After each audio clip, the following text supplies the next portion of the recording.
It's been an ongoing situation with him threatening her, wishing her death, taking keys to her apartment.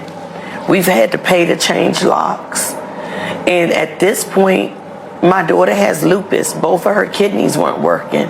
She's not working herself. Wednesday, February 11th, 2026, 4:39 in the afternoon, in Washington, D.C., in the Glover Park neighborhood, in front of the apartment complex where she lived with her 3 children, a 34-year-old mother named Rayven Amuan Edwards stepped outside. Her children were there, all 3 of them, and that is where Stephon Marquis Jeter found her. Jeter was 35 years old. He was Rayven's ex-boyfriend. He was the father of her youngest child. And according to people who knew Rayven best, he was there for one reason, because she had tried to end the relationship. She had tried to leave. Jeter opened fire. He shot Rayven multiple times. She was hit by several rounds and collapsed in front of her own home.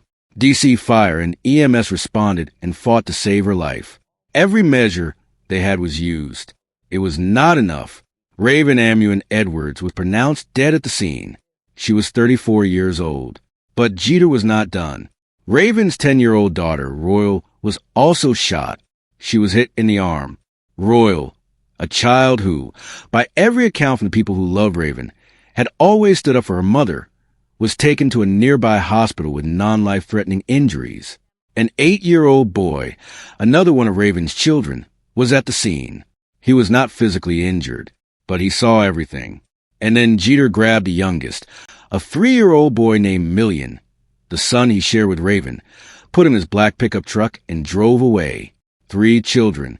A mother shot dead in front of them, a daughter with a bullet in her arm, a little boy who watched his mother fall, and a toddler taken by the man who had just pulled the trigger. That is what the first responders walked into on the 4100 block of W Street, Northwest, on a Wednesday afternoon in the nation's capital. Rayven Amuan Edwards was not a statistic. She was a mother who fought through lupus and chronic kidney disease, enduring regular dialysis treatments, and still showed up every single day for her children.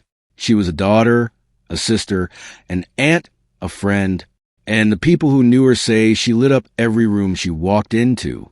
She tried to get out of a dangerous relationship, and she paid for it with her life. Before we go any further, drop your city or state in the comments right now. We want to know where our True Crime Tower family is watching from. And if this story moves you the way it moves us, hit that subscribe button, because we do not let stories like Rayven's get forgotten. Stay with us. Coming up, the chase that followed, what happened to Jeter, where the children are now, and the words Rayven's family spoke at her vigil that every single one of us needs to hear. WUSA 9 News at 5 with breaking news. A mother is speaking out after police say her daughter was shot and killed by her ex-boyfriend. DC police say 34-year-old Rayven Edwards was shot and killed last night by 35-year-old Stephon Jeter. Thanks so much for joining us on WUSA 9. I'm Annie Yu. And I'm Lorenzo Hall. Police say Jeter also shot and injured Edwards' daughter, then took off with a 3-year-old child they shared before turning the gun on himself. Sarah Robinson spoke with Edwards' grieving mother, who says that she feared that this would happen. Sarah. Yeah, this is so heartbreaking, and the grief was almost impossible for Rayven Edwards' family to put into words tonight. They described her as gentle, soft-spoken, and devoted to her family and children. Now they're struggling to understand how someone could hurt her. I tell you, she never did anything to anyone. You couldn't even get her to say nothing bad. Tonight, Lucy Edwards remembering her daughter, Rayven Edwards. Rayven never raised her voice. According to DC police, on Wednesday, Edwards was shot and killed by her ex-partner, 35-year-old Stephon Jeter. Police say Jeter also shot and injured Edwards' daughter, then fled with the 3-year-old boy they shared before turning the gun on himself. You may have seen an Amber Alert issued for the child. Police say he was found safe at a relative's home in Prince George's County. Just been a constant struggle with me trying to help her till she could get to a place where she would just be okay. Edwards' mother says her daughter was also battling serious health issues, including lupus. Both of her kidneys weren't working. She says the family was also afraid of violence. I've always been worried about Rayven. All of us have. Because it's been an ongoing situation with the gentleman. It's been an ongoing situation with him threatening her, wishing her death, taking keys to her apartment. We've had to pay to change locks. According to D.C. court officials, Jeter had protective orders against him for domestic violence, but they could not say if any of them are connected to Rayven Edwards. Just a terrible situation. D.C. Safe, a crisis shelter service in the district, says domestic violence homicides are on the rise. If you or someone you know needs help, you can find resources right now on our website, WUSA9.com. In the studio, I'm Sarah Robinson. Back to you. This is a picture of Rayven at age 5. Inside this Washington, D.C. apartment, Rayven is a spiritual person. an entire family is mourning and remembering. It's just so sad because Rayven was my best friend. This is Rayven Amuan Edwards, the mother who police say was killed yesterday by the father of one of her children. It actually still just seemed unreal to me, like that I would be without my daughter. Tonight, Rayven's mother, Lucy, staying strong as she tells News 4 about her beloved daughter. First and foremost, she was a mother. She was definitely a devoted mother. My daughter was so loving and nurturing. I mean, if it was an angel on earth, it was her. And if it was a devil here, it was him. Lucy says she still has no idea about what really happened in Glover Park yesterday, but she did say that the man accused of killing her daughter had apparently sent disturbing messages in the past. He was sending her text messages telling her he wished she died. He hopes she dies. My message is nothing is ever too small. If someone tells you that they hope you die or wish you die, I feel like you genuinely have to take it seriously. A grieving mother and family who are holding on tight to photos and memories. I understand life and death. I understand we're not meant to be here forever. But my daughter was not meant to be shot to death in the street. She was not meant to be traumatized. I don't know what my daughter's thoughts were before she passed. I don't know if she had thoughts. I don't know if she suffered. I don't know anything. Other than my daughter is gone. And she's not coming back.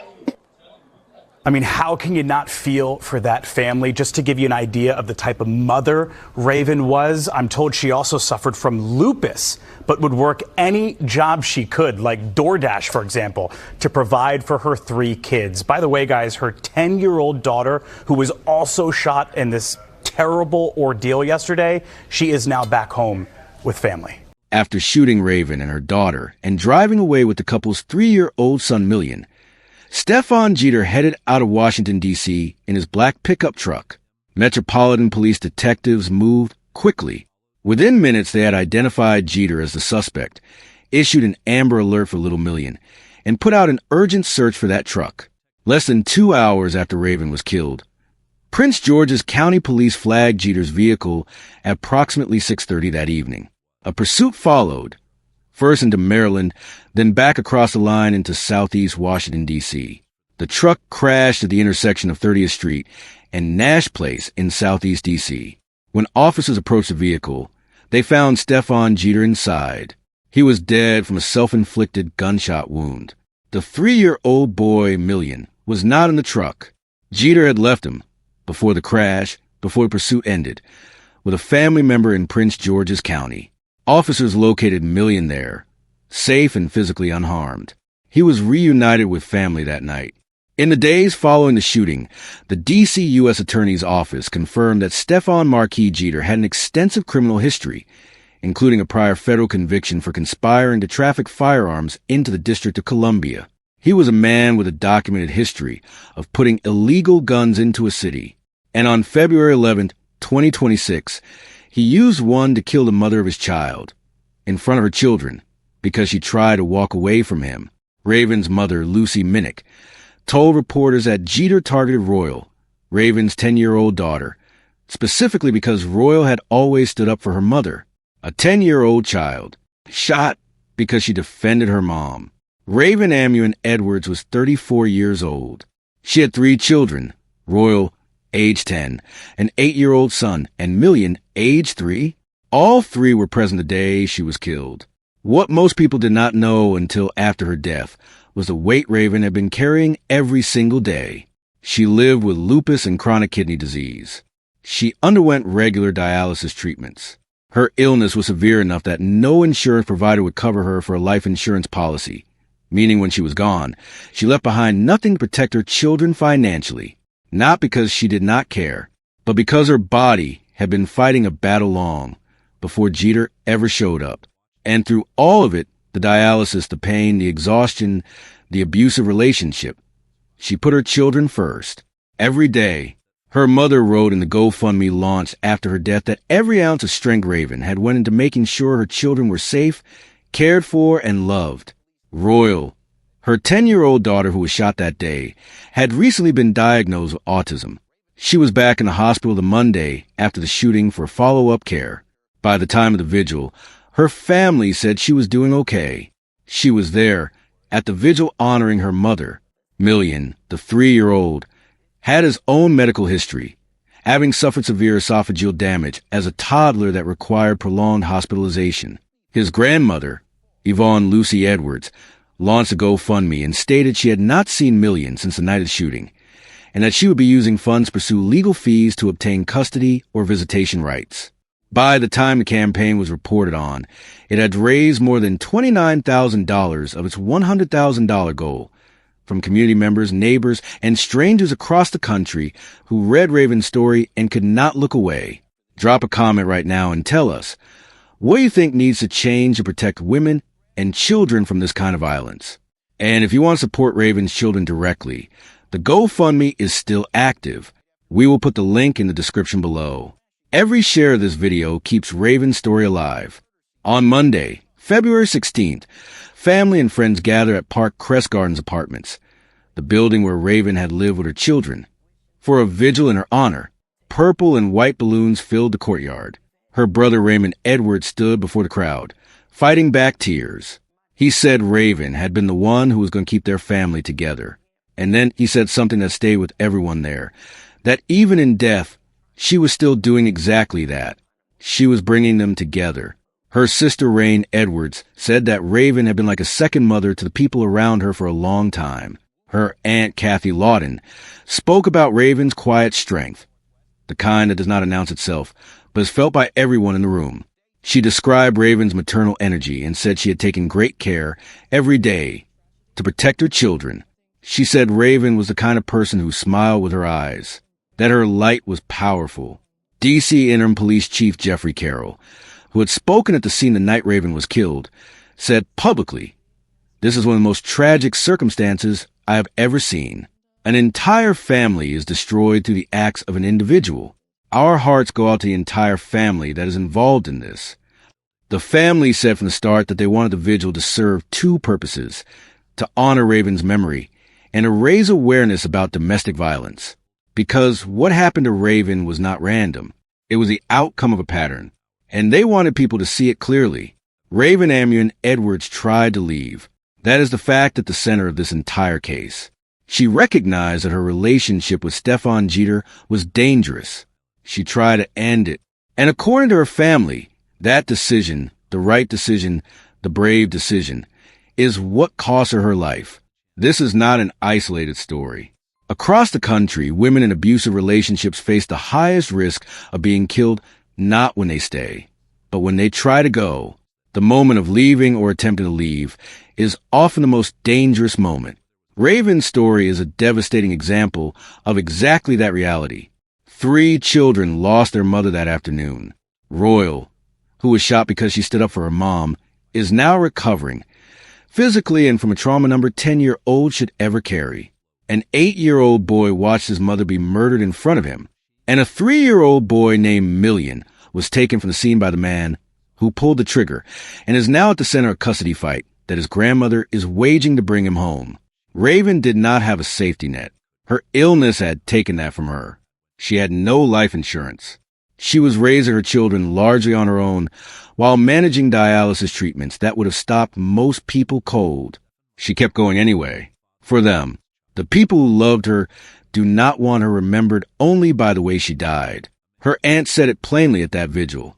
She wanted people to know Rayven's strength, her resilience, her light, the way she walked into a room and changed the energy in it. So that is how we say her name here. Rayven Amuan Edwards, a mother, a daughter, a sister, a woman who fought for her children every single day against odds most people will never understand, and a woman who deserved to be safe. If you or someone you know is in a relationship that feels dangerous, especially when the thought of leaving feels more dangerous than staying, the National Domestic Violence Hotline is available 24 hours a day. You can call 1-800-799-7233 or text START to 88788. It is confidential. It is free, and it could save a life. If this story hit you, share it. Put it in front of someone who needs to see it. Leave a comment for Rayven's family, because they read these. Hit subscribe and stand with the True Crime Tower community. We tell these stories because silence is what lets them happen again. For Rayven, for Royal, for Million, for every child who watched something they should never have seen. We will see you in the next one.